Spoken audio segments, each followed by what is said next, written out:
Урматтуу Москва шаарында эмгектенген мекендештер, сиздерге комфорттуу, унаа менен ортомчусуз чек арага күн сайын каттаган Айбек Байкени сунуштайбыз. Бат жана стажы жогору айдоочу. Мөөнөтү өтүп кеткен документтерге да жардам берет. Эң башкысы инсаптуу, арзан баада каттайт. Байланыш номери 8925 406 99 91 8968 498 21 54 Айбек.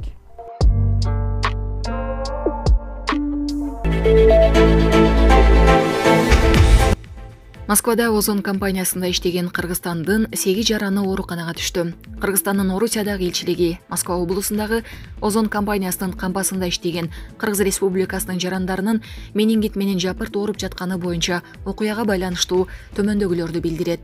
Алынган маалымат боюнча Истра аймактык клиникалык ооруканасына Кыргыз Республикасынын 3 жараны жана Красногорск шаардык номер 1 ооруканасына 5 жаран жаткырылган. Алардын абалы канааттандырарлык деп бааланууда. Учурда Роспотребнадзор тарабынан текшерүү жүргүзүлүп, оорулуулардан тиешелүү анализдер алынууда. Аталган жерге барган элчиликтин кызматкери Озон компаниясынын Роспотребнадзордун жана медициналык мекемелердин өкүлдөрү менен жолугушту деп айтылат маалыматта. Белгиленгендей, аталган маселе элчиликтин көзөмөлүндө. Булак Назар Ньюс Кейджи.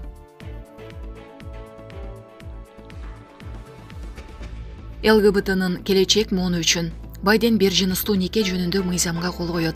АКШнын президенти Джозеф Байден бир жыныстуу нике жөнүндөгү мыйзамга кол коюуну убадалап, сенаторлорго мыйзам долбоорун колдогон үчүн ыраазычылык билдирди.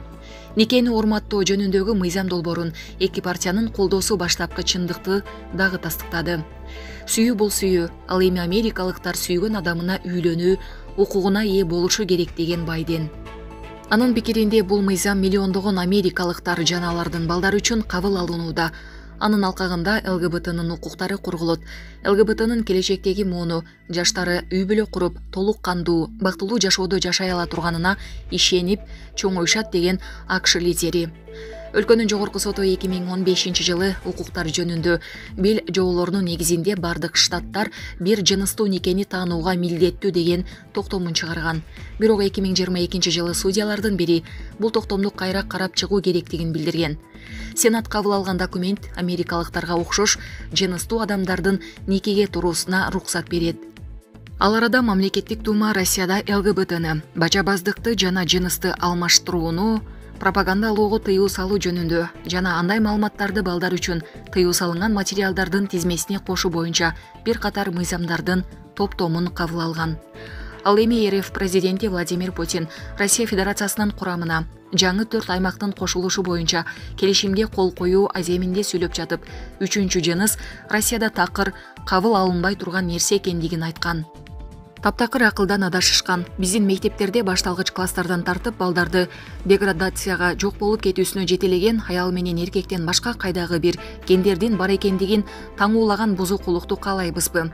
Жынысты алмаштыруу операциясын сунушташканынычы. Биз өзүбүздүн өлкөбүз үчүн, балдарыбыз үчүн ушуларды каалайбызбы? Мунун баары бизде жол берилбей турган нерселер деген Путин. Булак Спутник Кейджи. Исхак Масалиев Кумтөр компаниясы боюнча депутаттык комиссиянын төрагалыгынан баш тартты. Бул тууралуу бүгүн 30 ноябрда жогорку кеңештин жыйынында төрага Нурланбек Шакиев билдирди. Эскерте кетсек, жогоруда аталган комиссия Кумтөр Gold Company ишканасындагы алтындын сатылышын, жалпы өндүрүштүн көлөмүн иликтөө жана Кыргызстандын менчигине өткөндөн берки ишмердүүлүгүн текшерүү максатында түзүлгөн убактылуу комиссия түзүү чечими парламенттин 28-сентябрындагы отурумунда кабыл алынган.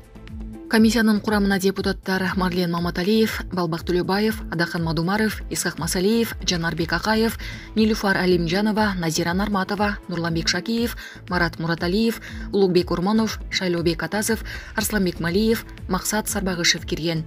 Булак Супер Кейджи. Мина коюлду. Бишкектеги номер 67 мектептин окуучулары эмне себептен эвакуацияланганы белгилүү болду.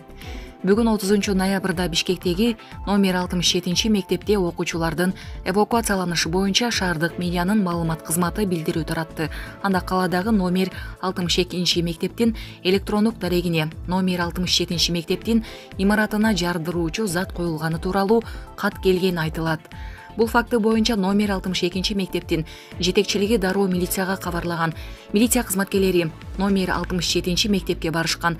Имаратта болгондордун баары эвакуацияланып, текшерүү иштери жүрүп жатат деп айтылат маалыматта. Учурда аталган билим берүү мекемесинде кинологдор иш алып барып жатканы белгиленди. Эске салсак, буга чейин номер 67 мектептен өрт чыгып, балдар эвакуацияланганы белгилүү болгон. Ал эми өзгөчө кырдаалдар министрлиги өрт боюнча эч кандай маалымат түшпөгөнүн билдирген. Булак суу берекежи. Москвада аркан салып жаткан кыргыз уурдалды. Баасы. Аркан салып жаткан кыргыз деп аталган антиквардык коло скульптура Москвадагы гостиный двор көргөзмө борборунан жоголду. Бул туурасында Спутник Ближнее зарубежье телеграм-каналына жазды. Евгений Лансеринин 19-кылымда жасалган бийиктиги 21 сантиметр, 2,5 килограммдык бул статуэткасынын баасы 800 000 рубльдун тегерегинде турат деп айтылган. Маалыматта аркан салган кыргыз жана дагы 13 фигура Россия антиквардык салондун эри экспозициясы болгону айтылат. Булак Спутник эжи.